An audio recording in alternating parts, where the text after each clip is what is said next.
नमस्कार। राज्यात काही ठिकाणी पावसाला पोषक हवामान आहे।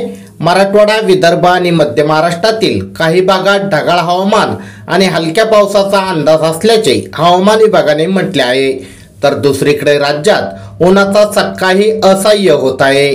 विदर्भातील काही जिल्ह्यांमध्ये आजपासून पुढील 4 दिवस पावसाचा नागपूर आणि अमरावती जिल्ह्यात मंगळवार आणि बुधवारी, वर्धा आणि यवतमाळ जिल्ह्यात मंगळवार, बुधवार आणि गुरुवारी काही ठिकाणी विजा तसेच ढगाच्या गडगडाटासह हलक्या ते मध्यम पावसाचा अंदाज आहे।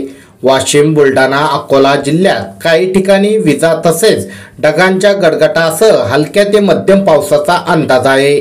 मराठवाड्यातील काही जिल्ह्यांमध्ये पावसाचा अंदाज आहे। धाराशिव, लातूर, नांदेड जिल्ह्यात आज आणि उद्या तसेच ढगाच्या गडगडाटासह हलक्या ते मध्यम पावसाचा येलो अलर्ट देण्यात आला आहे। छत्रपती संभाजीनगर, जालना, परभणी जिल्ह्यात आज, तर बीड, हिंगोली जिल्ह्यात आज आणि उद्याही पावसाचा अंदाज देण्यात आला आहे। लातूर जिल्ह्यात बुधवारी आणि गुरुवारी, धाराशिव जिल्ह्यात बुधवारी आणि गुरुवारी, नांदेड जिल्ह्यात बुधवारी हलक्या पावसाचा अंदाज आहे। शेतकरी मित्रांनो, हे होते आजचे हवामान अंदाज बातमीपत्र। तुम्हाला ही छोटीशी माहिती आवडली असेल, व्हिडिओला नक्की लाईक करा। अशाच प्रकारच्या हवामान अंदाज बातम्या तुमच्या मोबाईलवर दररोज बघण्यासाठी खाली दिलेले सबस्क्राइब बटन दाबून बेल आयकॉन नक्की दाबा। धन्यवाद।